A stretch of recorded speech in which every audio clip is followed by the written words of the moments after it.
Welcome to another episode of the Adultish podcast. You can like, listen, comment, share, and subscribe to Adultish on most streaming platforms. You can also find Adultish on Twitter at adultish P0DCAST.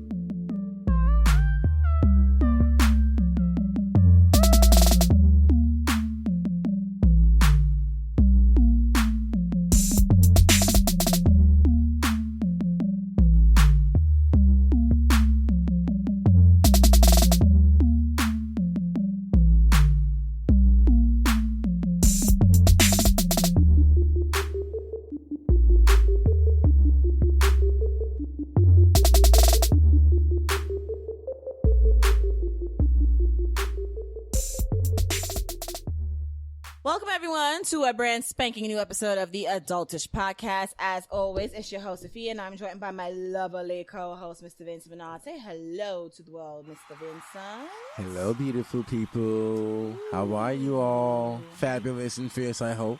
We all hope that they are being fabulous and fierce, yes, but never as fabulous and fierce as you, my dear. You say kind things. Oh, I try.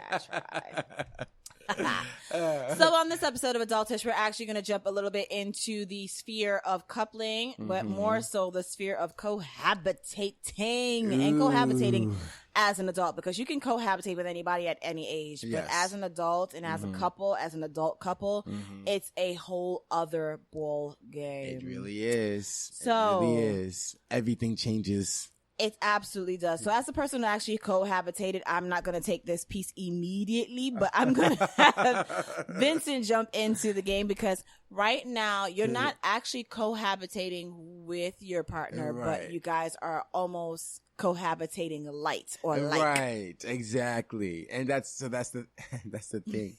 And so, you know, when you're living, you're living with someone, yes, you know, you have to get, it's not just you. So you have to get used to pretty much redoing your entire routine. You know, you're sharing a space with someone else, and you need to know certain things like are they clean? Are they messy? Are they anal about things? And it could be the smallest things that can irritate you, or the smallest things that could really make or break you, you know?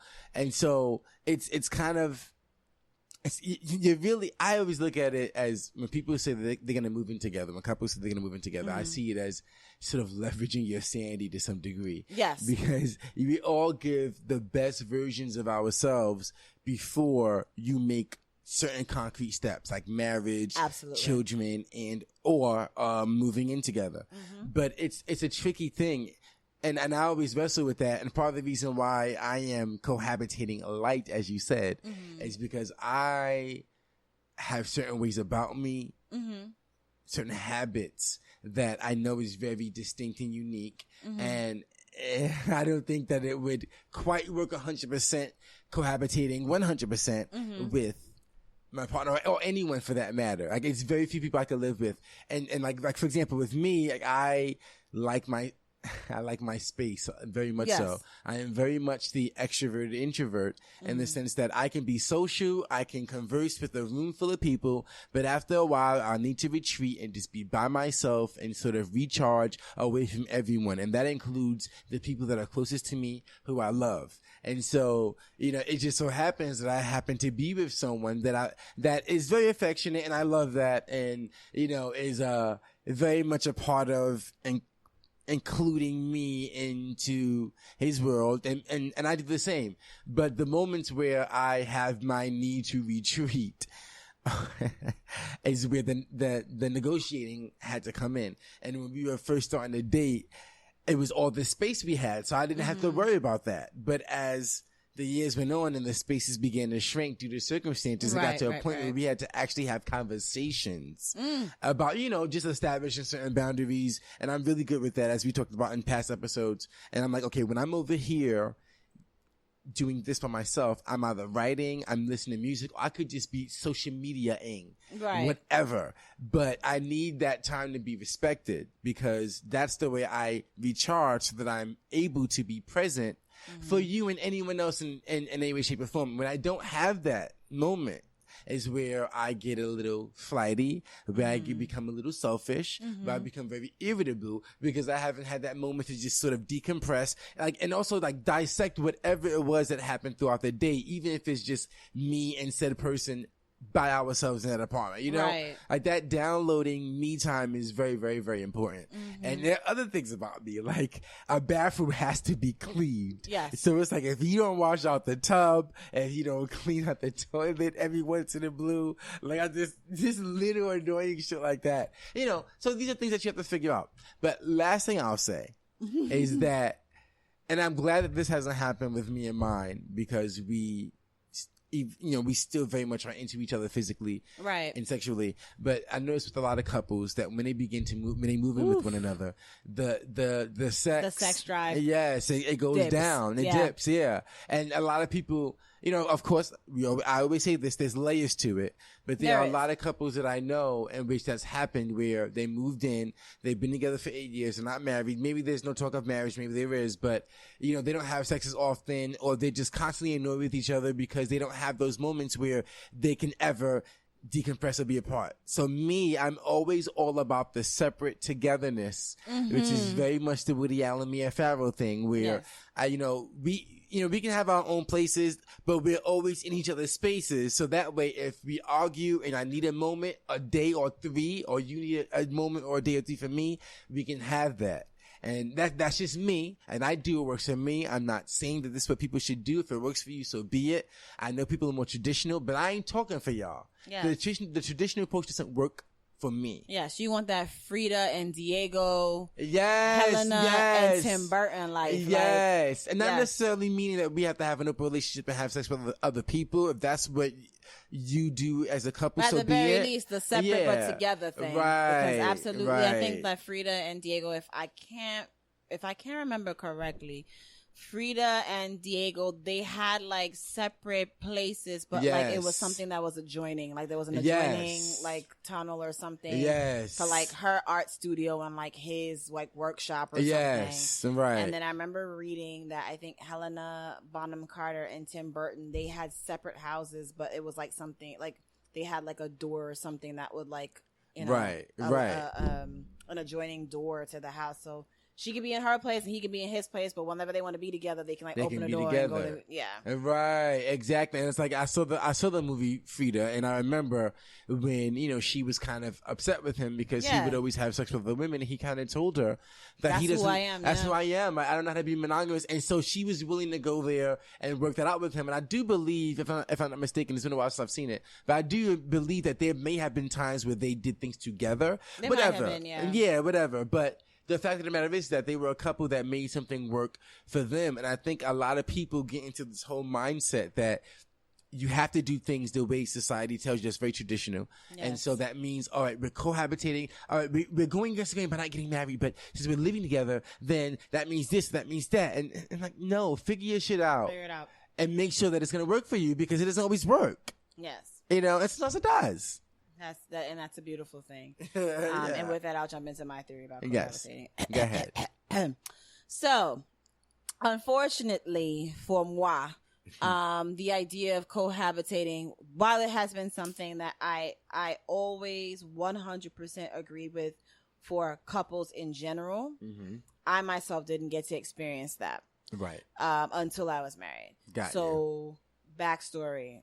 As I've always said on this podcast, I come from a very traditional West Indian family, or at the very least, a parent with a very traditional West Indian mindset, which is you guys should not be cohabitating until you're married. Right.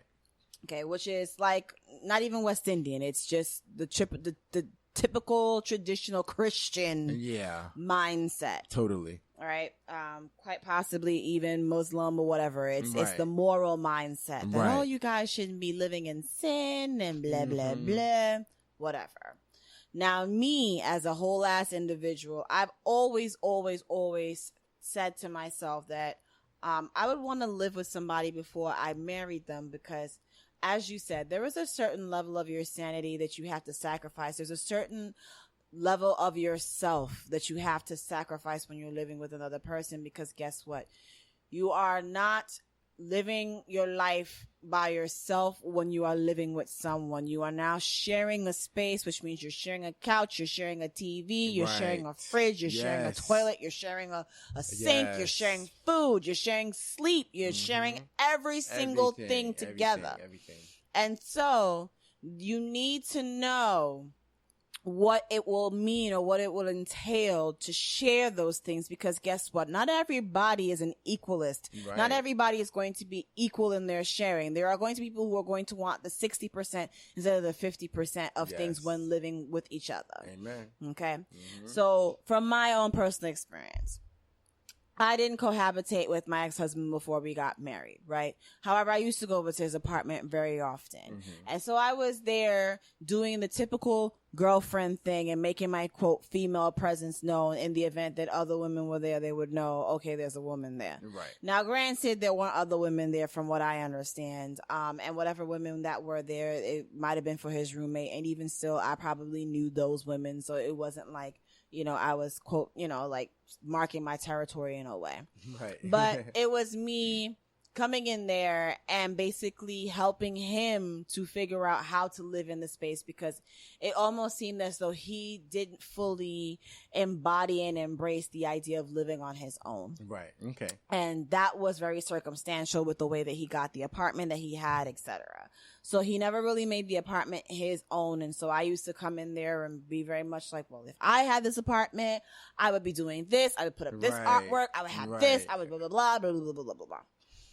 In any event, when we got married and we did live together, it was a culture shock for me. Mm-hmm. So much so that if you go on InStyle.com and typing my name, just type in my first name, you will find an article that I wrote about me saying that I think all married couples should live with each other before they get married. Right. All fucking married couples. Right, yes.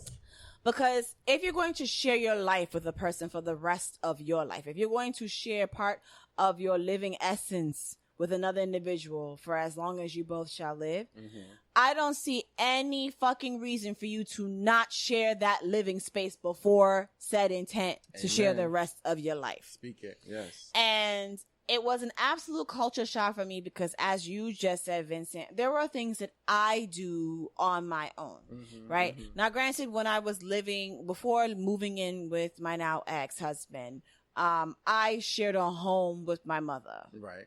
And at some point in time with my older sisters as well. However, I had a room. After many, many, many, many years, I finally got a room. I had always wanted my own room, and I finally got my own room. And so I had my room, and I had my own bathroom. So I had my own little space. Your own little comfort zone. Yeah. And so there's a way that I like to do things, right? Like there's a way I like to make up my bed. There's a way that I like to fold my blankets. There's a way that I like to, you know, put my toothbrush when I brush my teeth. Right. There's a way I like to roll my toothpaste. There's a way I like to put my toilet paper out. Right. There's a way I like to put my towels or hang my towels or use my towels. There's a, you know, routine that I'll go through every day, you know, how I wash my hair or do my hair and brush my teeth and do this and use the bathroom and routines, right? You have them. You've been living with them on your own for X amount of years. For as long as you've been living your life as a single person. Right. Whether you acknowledge it or not, or you even realize it a lot or not, you've been living your life as a single person, not thinking really so much for the considerations of the other people living in the house with you. Right. Especially if it's family, because, you know, family is family. You can do whatever the fuck you want in front of your family, but when it becomes a significant other, that's different. That's different. Yes, right? Indeed. So, moved in, and I became instantly annoyed with several things. The way when he would come home from work and he would throw his work clothes, like around the house. Oh, yeah. Not a thing for me. Okay. Now, granted, I'm not saying I'm neat or I'm nice. And when I come home from work, you know, I don't throw my clothes around. I throw my clothes around, but I have a very strategic way about how I throw my clothes around. Right. If it's clean, it goes with the clean clothes. If it's something that I've worn once and can potentially wear a second time again, it goes to second place. Exactly. And if it's dirty, it goes in the dirty hamper. In the dirty pile. Yeah, the hamper. Everything else, you know, it has a category. With him, it was just kind of like, it was just everywhere. Could not stand that. Could not deal with that. No, yeah. Secondly, he was not big on cleaning. Now, again, I'm not going to say I'm the cleanest person in the world. However, if I do start to see a ring around my bathtub, I actually have my scrubbing brush in my bathtub with me